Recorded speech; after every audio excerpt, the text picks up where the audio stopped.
সাবেক প্রধানমন্ত্রী শেখ হাসিনা পতনের কিছুদিন আগে রাজধানীর পঙ্গু হাসপাতালে জুলাই গণঅভ্যুত্থানে আহতদের দেখতে গিয়ে চিকিৎসক ও সংশ্লিষ্ট হাসপাতাল কর্তৃপক্ষকে নো ট্রিটমেন্ট নো রিলিজ নির্দেশ দিয়েছিলেন, যার প্রমাণ প্রসিকিউশনের হাতে এসেছে বলে জানিয়েছেন আন্তর্জাতিক অপরাধ ট্রাইব্যুনালের চিফ প্রসিকিউটর মোহাম্মদ তাজুল ইসলাম।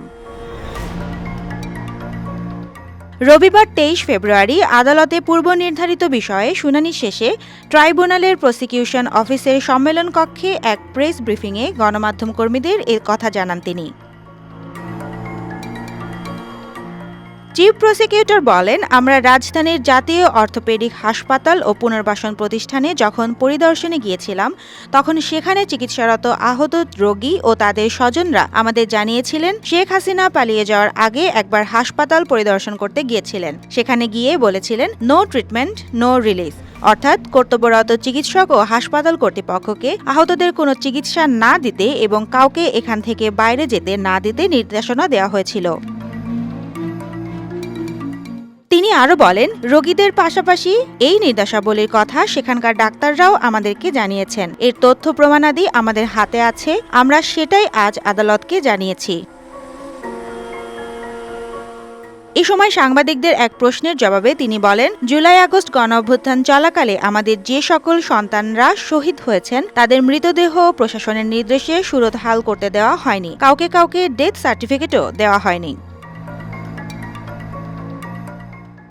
এমনকি গুলিবিদ্ধ অবস্থায় হাসপাতালে যাওয়ার পর যারা সেখানেই শহীদ হয়েছেন তাদের ডেথ সার্টিফিকেটে গুলিতে মারা গেছে এই কথাটাও লিখতে দেওয়া হয়নি। শ্বাসকষ্ট কিংবা জ্বরে মারা গেছে এই ধরনের কথা লিখতে বাধ্য করা হয়েছে।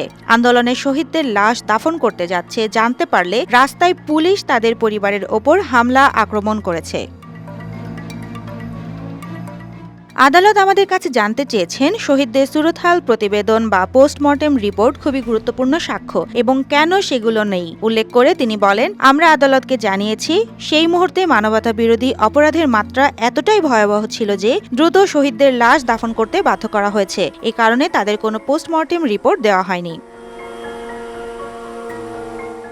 ঘটনাটি কোনো স্বাভাবিক বিষয় নয়, বরং এটি মানবতা বিরোধী অপরাধের একটি জাজল্যমান প্রমাণ, যা থেকে বোঝা যায় কী ধরনের নিষ্ঠুরতার সঙ্গে জুলাই আগস্টে হত্যাকাণ্ডগুলো চালানো হয়েছিল। সাবেক প্রধানমন্ত্রী শেখ হাসিনার এমন নির্মমতার প্রমাণসমূহ যথাযথ প্রক্রিয়া অনুসরণ করে যাচাই বাছাই ও ফরেন্সিক করার পর গণহত্যা ও মানবতা বিরোধী মামলার প্রমাণের সঙ্গে সম্পৃক্ত করে আদালতের কাছে হস্তান্তর করা হবে বলেও জানান তিনি।